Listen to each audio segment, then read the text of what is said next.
Hello, dear listeners. Welcome back to our cozy corner of heartfelt stories.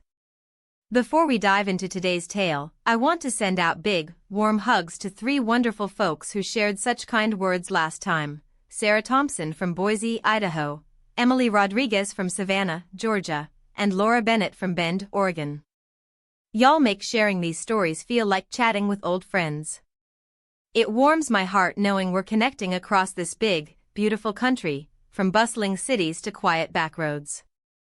And hey, where are you tuning in from today? Drop it in the comments. I'd love to give you a shout out next time.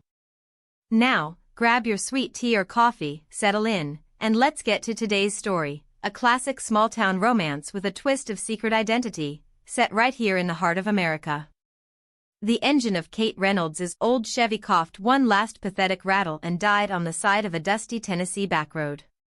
Heat waves danced off the hood as she stared at the faded sign ahead, "Welcome to Willow Creek, population 2,847.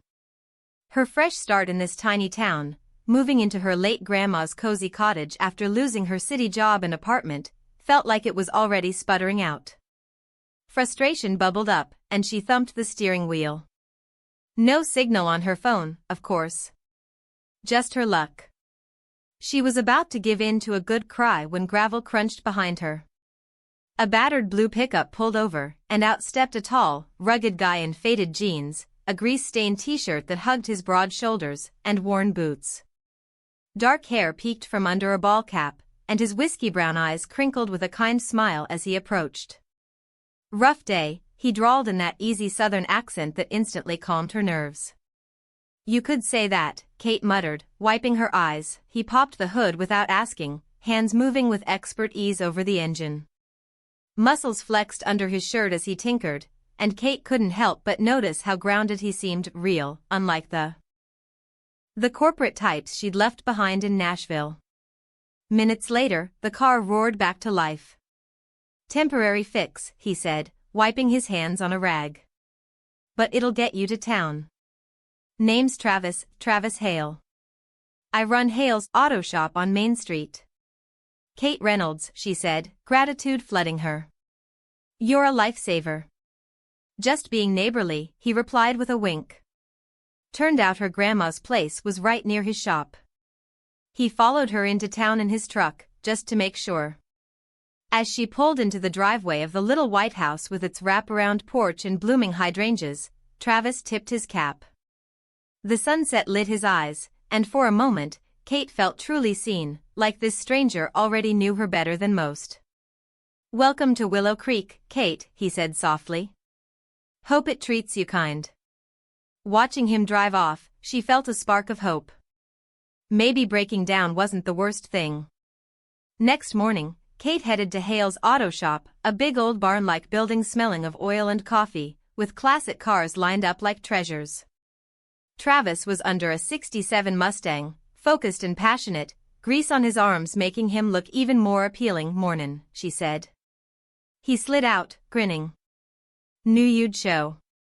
While fixing her car, for a fraction of what a city shop would have charged, they talked like old friends.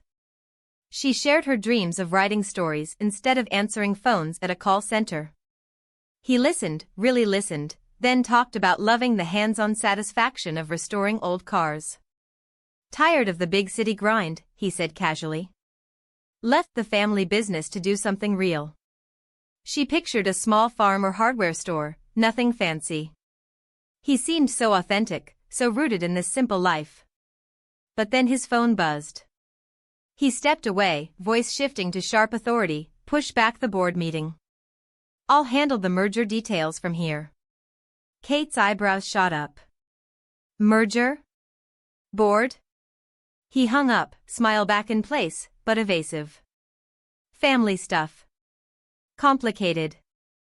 She didn't push, but curiosity sparked. Days turned to weeks. Travis showed her Willow Creek's charms, horseback rides on a friend's ranch, where his hands steadied hers on the reins, sending sparks flying, milking cows that ended in laughter and milk-splattered shirts, sunset picnics with lemonade and easy talk. One evening on the ranch porch, the air thick with possibility, he leaned in close. Her heart raced, but he pulled back, kissing her forehead instead. Gettin' late. Kate felt the wall he'd built. Something was holding him back. Then came the flu, brutal and sudden. Bedridden at her grandma's, feverish and weak.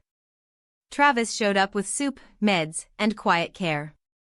He read to her in his deep, soothing voice, held her hand through the worst nights. In her delirium, old fears surfaced. Not enough, people leave, he whispered, thinking she slept. You're everything, Kate. I'm not going anywhere. She heard it all, anchoring her heart. Recovery brought clarity, and more questions. One afternoon, a sleek black luxury SUV parked near the shop. A polished woman in a power suit, his mother, Helen, stormed in, arguing about the empire, shareholders, his father's legacy. Kate overheard from outside. Travis was heir to a massive tech conglomerate, hiding in Willow Creek to escape the pressure. Heart pounding, she confronted him later over coffee at the local diner. Why hide it? He sighed, running a hand through his hair. Dad built it from nothing, but it consumed him. Missed my games, everything. After he passed, I needed real. Fixing cars, this town, you. No expectations. But you almost kissed me, then pulled away. Because of the lie?